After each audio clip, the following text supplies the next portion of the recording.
The first time I heard someone say, "You're too old for that," I was 16. The last time I heard it, I was 60. Funny how a sentence can follow you your entire life, like a shadow you never invited. My name is Margaret Ellis. I'm 60 years old, sitting in my quiet living room in a small town in Ohio, wrapped in a faded blue cardigan that still smells faintly of lavender. The house is silent now, too silent sometimes. The kind of silence that forces you to finally hear your own thoughts. And tonight, I want to tell you how I broke that sentence. I wasn't always this version of myself. At 22, I married a good man, Thomas. He was steady, kind, predictable, the kind of man mothers approved of and daughters felt safe with.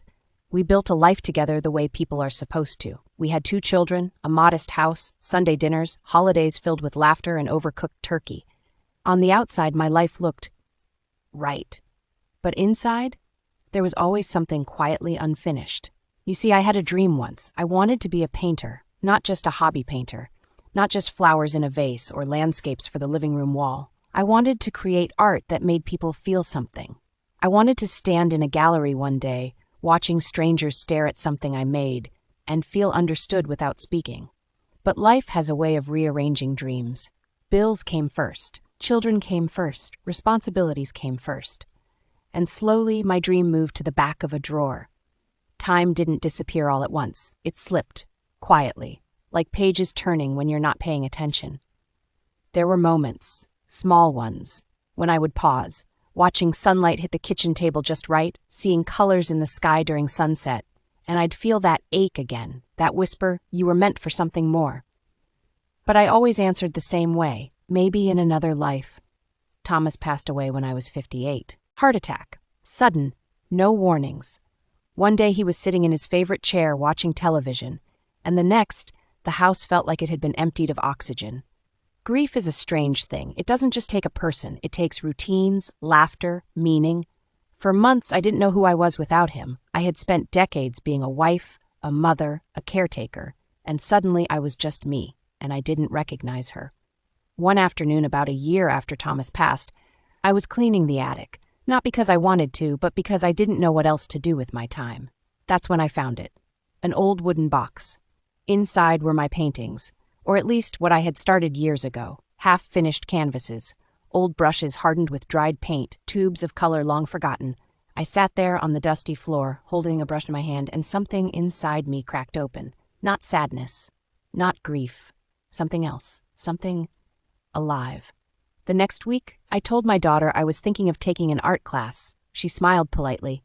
"You mean like a hobby, Mom?" I hesitated. "No, I mean seriously." She didn't mean to hurt me, but she laughed softly. "Mom, you're 60. There it was again, that sentence, the same one I had heard my whole life. But this time, something inside me refused to accept it. Walking into that art studio was one of the hardest things I've ever done. Everyone was younger, confident, talented. I felt like an imposter, like I had arrived 30 years too late. My hands trembled as I picked up a brush, but then I painted.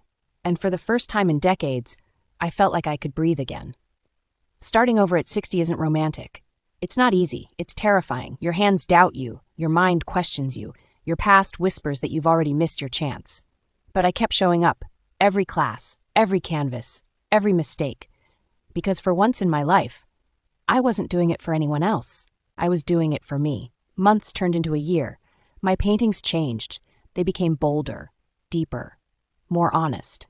One day, my instructor pulled me aside. "Margaret," he said, "have you ever considered exhibiting your work?" I laughed. Actually laughed, but he didn't. "I'm serious." For the first time, someone else saw it. The thing I had buried for 40 years. At 60, I had my first small exhibition. Nothing fancy, just a local gallery, a few paintings on white walls. But to me, it felt like standing on the edge of a dream I thought was gone forever. People came, strangers. They stood in front of my work. They didn't know me. They didn't know my story. But they felt something. I could see it in their eyes. And in that moment, I realized something that changed everything. It was never too late. I had just started too soon to give up. We think life is about timing, about doing things at the right age. But no one tells you this. There is no right age. There is only courage or regret. I'm 60 now.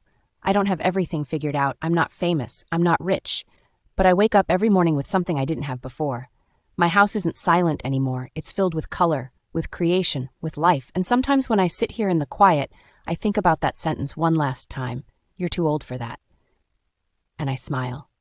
Because now I know the truth. If you're listening to me right now, wherever you are, whatever age you are, let me tell you something I wish someone had told me sooner. Your dream doesn't expire. It waits.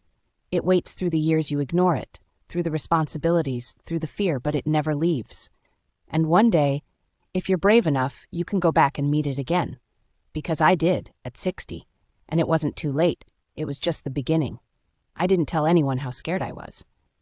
Not my daughter, not my son, not even the kind instructor who believed in me more than I believed in myself.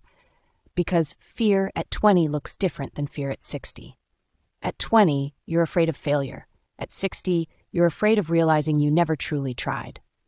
There were days I came home from the studio and sat in my car for 10 minutes before going inside, just sitting there, hands on the steering wheel, staring at nothing. Because the truth was, I wasn't just learning how to paint, I was learning how to face myself. Every brushstroke felt like a question, why did you wait so long? And I didn't always have an answer. It was a cold evening in November, the kind where the air feels heavier than usual. I had been working on a painting for weeks, a portrait. Not of anyone specific, just a woman with tired eyes and something unspoken in her expression. But I couldn't get it right. The eyes looked wrong. Empty. Dead. I stared at it for hours until frustration turned into something sharper. Anger. I grabbed a rag, dipped it in thinner, and started wiping it all away. Color smeared. Details vanished. Weeks of effort, gone in seconds. And then I said it out loud, I can't do this. My voice echoed in the empty room. For a moment, I believed it. I thought maybe they were right. Maybe I was too late. Maybe dreams have an expiration date after all. That night, I couldn't sleep. I lay in bed, staring at the ceiling, listening to the quiet hum of the house. And then, without warning, a memory came back to me. I was 8 years old, sitting on the floor with crayons scattered around me, drawing a picture of the sky, not blue, but filled with colors that didn't exist. My father walked in, looked at my drawing, and said, "That's not what the sky looks like," and I remember shrinking a little. Just a little. But enough, because from that day on, I stopped drawing what I felt and started drawing what was acceptable. Lying there in the dark at 60, I finally understood something that had taken me decades to see. I didn't stop chasing my dream because life got busy. I stopped because somewhere along the way, I started believing I wasn't allowed to have it, and that realization, it broke me. But it also freed me. The next morning, I went back to the studio, not because I felt confident, not because I felt ready, but because I realized something simple. If I didn't go back, I would lose myself again, and I couldn't survive that twice. I stood in front of that same canvas, still messy, still ruined. But this time, I didn't try to fix it. I let it be imperfect. I picked up the brush and started again, not carefully, not correctly, but honestly. The strokes were rough, emotional, uncontrolled, and for the first time, the woman in the painting began to look alive. Her eyes weren't perfect, but they felt something, and that was enough. Weeks later, that same painting was hanging in the studio. People stopped in front of it longer than the others. Some didn't say anything, but one woman did. She stood there quietly, then turned to me and said, "It feels like she's been holding everything in her whole life." I swallowed hard, because she wasn't just talking about the painting. She was talking about me. A few months after my first exhibition, I received a call. The gallery owner. "We'd like to feature more of your work," she said. I didn't respond immediately, because part of me still couldn't believe this was real. At 60, after a lifetime of waiting, something was finally opening. That evening, I told my daughter. This time, she didn't laugh. She just looked at me for a long moment and said softly, "Mom, I didn't realize how much this meant to you." I smiled. "It took me 60 years to realize it too." She reached for my hand. "I'm proud of you." And something inside me, something small but heavy, finally let go. Success didn't come with fireworks.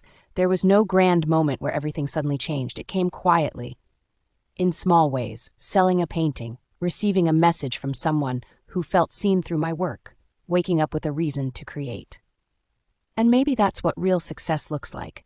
Not loud, not dramatic, but deeply, deeply meaningful. Now, when I sit here in my living room, the silence feels different. It's no longer empty. It's peaceful.